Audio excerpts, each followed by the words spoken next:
তাহলে সেই রাজনৈতিক দল বিএনপি, জামাত ইসলামী, এনসিপি সবাইকে প্রশ্ন করছি, আপনারা সবাই মিলেই কি 1947 সালকে খারিজ করে দিয়েছেন? দুইজনের উত্তর দিতে হবে। ডক্টর ইউনূস সাহেব, আপনাকে বলতে হবে। আপনাদেরকে একটু শুধু ঘোষণাপত্র নিয়ে আমরা অনেক বড় ফিডব্যাক দিব না। সবার আগে আপনারা বলি, আপনারা জানেন কোন অরাজনৈতিক পাটাতন থেকে এই ঘোষণাপত্র 36 জুনের মধ্যে হতেই হবে। এই জন্য আমরা একটা ছোট প্রেসার গ্রুপ হিসেবে আমাদের তরফে এমন কিছু নাই যে আমরা করি, এবং আমরা তবু এই সরকারকে ধন্যবাদ জানাই যে আমরা যখন চূড়ান্ত আলটিমেটাম দিয়েছি, এই আলটিমেটাম তো আমাদের একার আলটিমেটাম না, সারা বাংলাদেশের 18 কোটি মানুষের কথা ছিল, এবং সেটাকে তারা সম্মান করে যে কোনো ভাবেই হোক তারা একটা ঘোষণাপত্র দিয়েছেন। এই ঘোষণাপত্রের ঐতিহাসিক যে জায়গা তারা সংসদ ভবনের সামনে দাঁড়িয়ে দিয়েছে। বৃষ্টির মধ্যে হাজার হাজার মানুষ সেখানে উপস্থিত হয়েছে। অসাধারণ রাজনৈতিক সমঝোতা হয়ে বাংলাদেশের ফ্যাসিবাদ বিরোধী লড়াইয়ে সকল রাজনৈতিক দলের নেতৃবৃন্দ সেখানে তার পাশে ছিলেন, শহীদ পরিবার ছিলেন। এই উদ্যোগটার জন্য আমরা তাদেরকে ধন্যবাদ জানাতে চাই। কিন্তু এরপরে যেটা আমাদের অত্যন্ত কনসার্নের ব্যাপার, আপনারা জানেন এই ঘোষণাপত্রের জবান কিভাবে হবে, এই ঘোষণাপত্রে মানুষের শরীরে কেমনি নিশ্চিত হবে, এইটা জানবার জন্য 3 তারিখ অগস্টের 3 তারিখ আমরা সরকারের দুজন উপদেষ্টার সাথে জুলাইয়ের বিভিন্ন স্টেক হোল্ডাররা বসেছিলাম একটি সরকারি মিটিং এ। সেই সরকারি মিটিং এ আমরা উপদেষ্টাদেরকে জিজ্ঞেস করেছি যে এইখানে যে আমাদের দীর্ঘ 200 বছরের ব্রিটিশ বিরোধী লড়াই, যার চূড়ান্ত আকাঙ্ক্ষার প্রতিফলন ঘটেছে আমাদের মহান 1947 সালের আজাদির মধ্য দিয়ে, তা সুনির্দিষ্ট তাকে স্বীকৃতি আছে কিনা।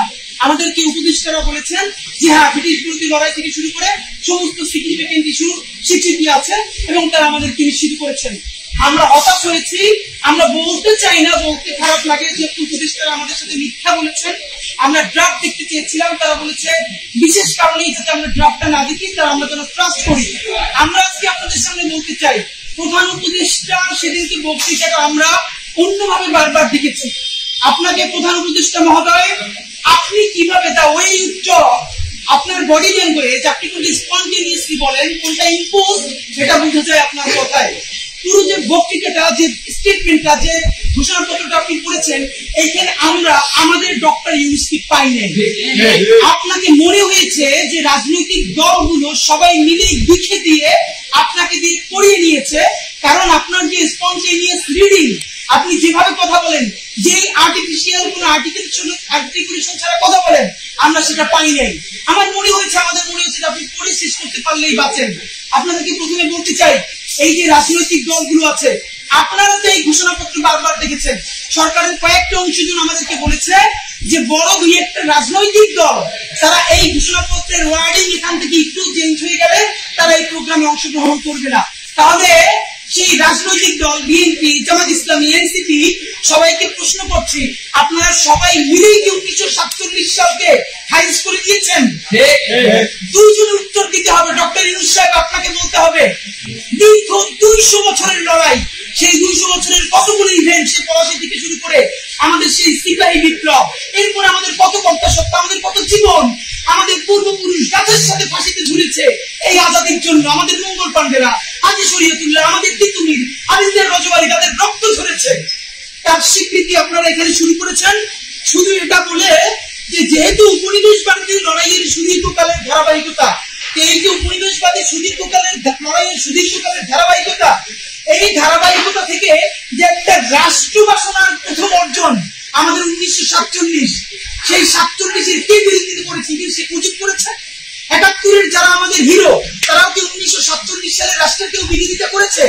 মোহাম্মদ আলী জিন্নার বোন ফাতেমা জিন্না নির্বাচন করেছেন, তাকে আইয়ুব খানের বিরুদ্ধে জয়ী করবার জন্য শেখ মুজিব দিন-রাত 24 ঘন্টা কাজ করেছে। মোহাম্মদ আলী জিন্নার মৃত্যুর পরে তার গড়াগড়ি দিয়ে কেটেছে, অসমাপ্ত আত্মজীবনী পড়েন।